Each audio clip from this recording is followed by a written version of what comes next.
Assalamu alaikum wa rahmatullahi wa barakatuhu. Bismillah, alhamdulillah, wassalatu wassalam ala rasulillah wa ala alihi wa sahbihi ajma'in. Imagine this, you have suddenly turned 30 or 40 and then you realize, oh, my life is gone. I need to start learning Arabic. I need to seek knowledge. And many schools also have age limit, like you should be maximum of 18 years, you should be a maximum of 25 years in some madaris. So that's what we'll talk about. Some of my thoughts about what are the pros and cons of starting young or starting old. Obviously, the earlier the better for seeking knowledge. But let's compare. First, let's talk about seeking knowledge when you are young. Well, what happens is when a person starts seeking knowledge when he's young, these are these specialists and they become experts in Islamic studies or in Islamic sciences. And from what I understand, these people who start early are destined for greatness kind of since their childhood. Because obviously, when you start studying full time, especially since your birth, they will be able to do a lot more learning in their life. Although exceptions are there in every situation. Like, for example, Shaykh Islam Ibn Taimiyyah rahimahullah, he got the Islamic environment and he started studying very early because since his childhood, it was full of ilm and knowledge. His grandfather is known as Ibn Taimiyyah al-Jadd, and he was a Hanbali jurist, a Hanbali faqih, and he has his famous book called Al-Muntaqa fi Ahadith al-Ahkam. He wrote a book and then he compiled. He has many books, and Imam Shawkani, he has based his Nailul Awtar, which is very famous, on that of Ibn Taimiyyah al-Jadd. Same with his father, Shihabuddin, he was also a scholar. So you are born in a society, in a family, the third generation or fourth generation scholars. It's not, astaghfirullah, to downplay anyone's contribution, no. But Allah subhanahu wa ta'ala has already prepared. Like you, first generation, if you start learning Arabic, it might be difficult, but your children or the next generation, they might find it easier because the parents know which books should I teach, where should I inculcate or admit my child to. So alhamdulillah, the second generation, they can work more. So Ibn Taymiyyah rahimahullah, he was able to memorize the Quran at his young age. Islamic studies also he started in his early teens. At the age of 21 itself, he was already heading the madrasa where his father passed away, so he started teaching there, and he started giving tafsir lessons in the Umayyad Masjid in Damascus. If you go to other scholars before him also, like Imam Malik, Imam Shafi'i, Imam Ahmad, they all began in the childhood or early teens, except Imam Abu Hanifa, who began around 21, 22 years of his life to seek knowledge. So rahimahumullahu ajma'in. So general standard is they used to start early. So my point is that the earlier you start, the better. Of course, this decision of starting early is not generally taken by the child. It's taken by his parents. Since already they got the ilm and the hidayah from Allah subhanahu wa ta'ala to make their child a hafiz or an alim, these people become the specialists and the experts, like the imams in the masajid, in the madaris, teachers in the madaris, the fuqaha and judges. They write books. And they are the mainstream scholars which we find, alhamdulillah. Like you might have heard, al-ilmu fi as-sighari kan-naqshi ala al-hajar. Knowledge at a young age is like carving on the stone. So it's very important that you start early. Can there be some cons also of starting early? Yes, there could be. You could say, like I said, the decisions are taken by their parents, so maybe he might not realize the ni'mah which he's got, the blessing which he got of seeking knowledge, and he might, not value it. Like many of us, we've learned English since our childhood, but we might not value our English education of what a blessing we might have got of English education which we got. Maybe we might not value that much. More, we might value Arabic, which we learned later on. So same thing could happen. A person whose parents has inculcated him into knowledge. Thing which might happen is people who start learning since their childhood, they might not be relatable with the people, with the common people, because they've studied so much, 30 years of knowledge and all that. It's very difficult for them to come down to the level of people, especially people like in our countries where they don't have much knowledge. To the layman, another person who is not even a student of knowledge, he markets himself and he becomes popular as a scholar kind of. But anyways, this is not a con in itself. It's something which is because we don't want to gather people, but creates a kind of a gap between the knowledge level of the great scholars as well as the common people. And alhamdulillah, which is increasing day by day, where people are going to the kibar ulama and learning from them. Alhamdulillah, with the literacy of people increasing and the level of the knowledge increasing, right? So those were the cons of learning at young age. How about when you start learning old? Like I've started learning at the age of 21. It's not something which is that common, right? It's something which are like the people who start learning are the outliers at the late age. But there were many scholars who started learning, taking knowledge when they were all like Fudail ibn Iyad, ibn Hazm, al-Andalusi, al-Kisai, the Nahwi scholar, rahimahumullah ajma'in. Al-Fudail was, Fudail ibn Iyad, rahimahullah, was actually a dacoit, and he used to loot people at night. Once he heard the verse of Allah subhanahu wa ta'ala from Surah Al-Hadid, أَلَمْ يَأْنِ لِلَّذِينَ آمَنُوا أَن تَخْشَعَ قُلُوبُهُمْ لِذِكْرِ اللَّهِ وَمَا نَزَلَ مِنَ الْحَقِّ. Has not the time come for the believers to humble their hearts for the remembrance of Allah and what has come down? He said, yes, the time has come. And people is speaking like, he need not go out at night, Fudail, with attackers. Subhanallah, he was like, he has to start learning knowledge, and he became a great scholar, alhamdulillah. Imam Kisai in Nahu, he made a mistake while speaking to some scholar and says, how come you making a mistake in Nahu? You're doing Lahn. So he started learning and became a great Nahwi. At the age of 40, he started learning Nahu, and alhamdulillah, he became a Hujjah, Imam Kisai, in grammar.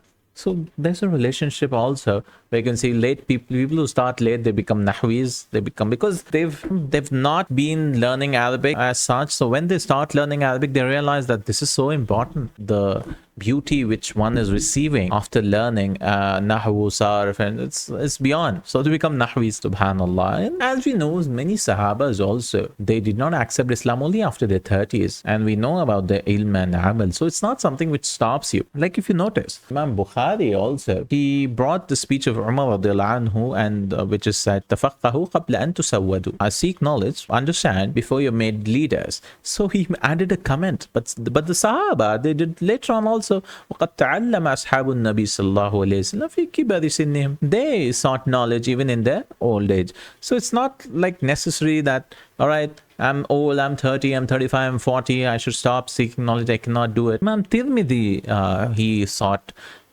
hadith after his 20s. And Imam Ibn Hazm also started when he was 26. And we know about, you might have heard about Shaykh Khalid al-Azhari around 500 years back. He used to put oil in the lamps in Al-Azhar. And what happened was, when he was putting those oil, he just spilled it on one of the students' books. And he said, Ya Jahil qad afsadta al-kitab. You have spoiled the book. Oh, he called him Ya Jahil. Oh, ignorant. And he became so shocked, and he called me Ya Jahil, subhanallah. And he started learning, and he became one of the biggest scholars.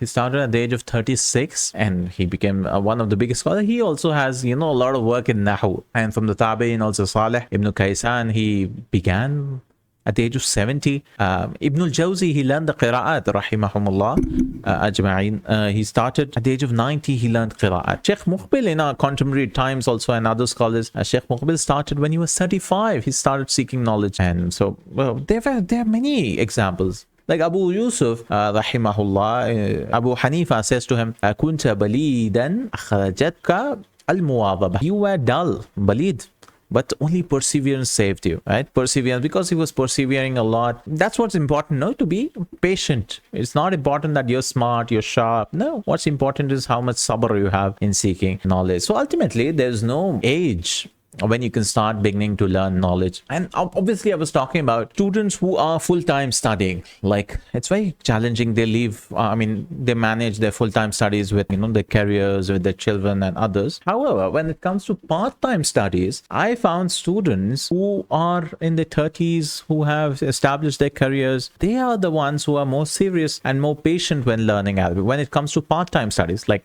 okay, I'm giving 2 hours every day or 2 hours per week and so on. Well, there could be several reasons for that many part-time students. First thing is because they could relate to me, for example. I get many one-on-one classes. Most of them, or many of them, are ones who are beyond their 30s. So maybe it's the age thing which I get those students, but perhaps I understand where they're coming from, because even I learned Arabic later on. So I know the pitfalls, like I don't give homeworks and stuff. And because everybody has jobs and children to manage, and families, so it's impossible, like very difficult to study on your own, kind of. The second thing is, maybe the people who are established their careers, they're more financially stable, so they can pay the fees, and they have while young people, they have to resort to the free sources, which is difficult for them, because they have not built their careers and they are focused on more on their career, like what will I do, and so on. on. Young people also might not be so much consistent because they are jumping from one scholar to another. They might be thinking many stuffs, like many subjects. They have so many goals, but maybe they're not practical. But the ones who've reached their 30, 35, they're more practical. And that is why I find students who've reached their 30s, 35s, 40s, they are more peaceful, kind of. They're more tranquil because they're settled. Alhamdulillah, they have a better mental health, you could say, for seeking knowledge. Alhamdulillah, to learn Arabic. For example, even in my 20s, there was a lot of uncertainty, right? What will I do in my life? What will I do? When will I get married? And all those things. Alhamdulillah, I find myself more now, alhamdulillah, more tranquil, maybe, alhamdulillah. There's less uncertainty with that. Another thing is there is no time limit. Young people, they want everything quickly, in 2 years, 3 years, 4 years. But alhamdulillah, people who start learning in their 30s or 35 or 40, there's no time limit. Alhamdulillah, you have a job which is set, and 2 hours, 3 hours, which you take out of a week for the classes. Alhamdulillah, they can study for years and years together. So it becomes a lifestyle, no? It becomes a lifestyle which is, when he's more appreciative of the blessing which he has, like the ni'mah which he got. Like, alhamdulillah, I'm able to understand the Quran. I've lived 30 years of my life and I was not able to understand the Quran. Now I can. The rest 30 years of my life, or 40 years, whatever I have my age, so he becomes, a person, he's more appreciative of what he learns, and he cannot even describe his happiness when he starts to actually understand the Quran. Alhamdulillah, I can get messages of many people, subhanallah, they write that they are able to understand. It's something else. It's something else, which is when they start understanding the Quran and start learning knowledge and so on. And one more thing is, if the 30, 35-year-old, he seeks knowledge, he's more relatable to the people because he's already lived like a common person, and now he has sought knowledge. He got a degree from bachelor's in Islamic studies or whatever, and so he's, he is more experienced with the worldly stuff, so he knows what goes on around the world. So he can, inshallah, if he speaks, gives a lecture, he's more relatable. He could be more relatable, inshallah ta'ala. And the last thing is, the benefit is that he has the intentions also. Like, the intentions are only for the sake of Allah subhanahu wa ta'ala, inshallah ta'ala, because there's no job he could apply for, there's no business. He's seeking knowledge just for the sake of Allah subhanahu wa ta'ala, right? While a young people could be for his career, for his, there could be so many things which might come. So he just wants to understand, become closer to Allah subhanahu wa ta'ala. There are some cons also of starting. Obviously, there are many cons of starting late. First thing, he might get stuck in family, or he might get stuck in his career issues. Second, it's difficult to memorize. You become static. Your plasticity of your brain becomes static. You become more rigid. So it's difficult to memorize at that age. It's difficult to, and there's so much going on in your life, difficult to memorize the Quran. Memorization and understanding could be, a challenge later on. Third thing, people won't take you seriously. If you say, no, I want to do, seek knowledge, I want to do this, they will say, this is just a hobby. I think that you're not serious, and they'll be like, do your job, man. Why do you want to get into this field? Why do you want to memorize the Quran? Why do you want to learn Arabic? They won't take you seriously. Even if you graduate or get a degree somewhere, they will be like, this guy, I know him. When did he study? When did he learn Arabic? When did he do this? People will be like, they won't value you so much. It might take you decades to establish your credibility. Like, if you want to teach something, okay, I want to teach this book, you'll be like, who are you, right? Who are you? Where are you? You're just a businessman, or you're just an accountant or whatever. So they won't take you seriously that much. Any madaris won't also accept you, obviously. They'll say, like, they'll say, your age limit is gone, you cannot study now, and there'll be a lot of difficulty to get accepted. Another con is that, well, you'll be fixed in your ways. So to accept another teacher, you will have difficult to establish a lifestyle of learning, especially after 40s, 45. Not intentional, but because many people, when they reach 50, they think that they know everything. So to humble themselves for a teacher and say, I don't know, becomes a challenge. Like, I made a video, last video was about I don't know. So that becomes a challenge to seek knowledge and become humble in front of a teacher who might be younger, who might be very young than you, and that is that. One more con is that you cannot really become an expert unless you give decades. You'll always be an enthusiast in the field. You'll not be a lay person who doesn't know anything, and you'll not become like a scholar kind of expert in all these things, because you have to struggle. You have to put decades of work. If you start at the age of 30, you have to work till you're 60, and then perhaps you might understand everything. And especially when you're learning part-time, because you have to manage your career, your family, and everything gets a share of your time. Another thing which I've noticed is the elder students, they're more existential. They keep asking, why I'm not able to learn, why am I here? They're more existential. They don't trust the process, they don't trust the book. I have studied so much, I'm not able to understand Quran. I finished Medina book 2, I'm not able to do this. They don't trust the method. While young people, they don't have this, I believe. They just, parents said this, do 8 years is khalas, they put it. Alhamdulillah, now they're scholars, they've graduated from the madaris and so on. Elder people, they are more frustrated with the process. They're frustrated with the teachers and they skip from big, which I told for the young people also, but elder people also are more frustrated, so that impedes them in their longer journey. But yeah, so that's what I would like to conclude, that my observation of learning young and old. But I find, alhamdulillah, the old people, I mean, not old such, but beyond their 30s, they're more tranquil, they're more peaceful, and they are, they put a long time into it, who are more dedicated, inshallah. They do their homeworks and stuff. Young people, they might join one day and then leave, so there's no this thing for part-time studies as such. Young people, if you're young, they should go for a full-time and get a degree. If you're serious about seeking knowledge, you should go somewhere, get a degree in Islamic studies. That'll be very beneficial, because I want everything. When you're young, it's very difficult. It's very difficult because you have so many challenges, financial issues, family issues, you have to get married and so on, and there's so many issues. While if you're old, then alhamdulillah, you can start learning, and alhamdulillah, you can do it for a long time. There's no particular timeline for you. There's no particular goal for you. Alhamdulillah, you slowly you can progress. So don't worry if you've missed the train, right? Oh, I've missed the train, I cannot study in Arabic now, I cannot learn. No, there's another train which is waiting for you, and perhaps it is more personalized and better than the previous one. It's more tranquil, it's more peaceful, it's more enjoyable. You are more appreciative of the train you catch, inshallah, when you start in your 30s or beyond 25s or 40s or 50s, inshallah. Barakallahu feekum. Keep going in your Arabic language. Catch you in the next one. Assalamu alaikum wa rahmatullahi wa barakatuh. Subhanakallahumma wa bihamdik. Ashhadu an la ilaha illa ant. Astaghfiruka wa atubu ilayk.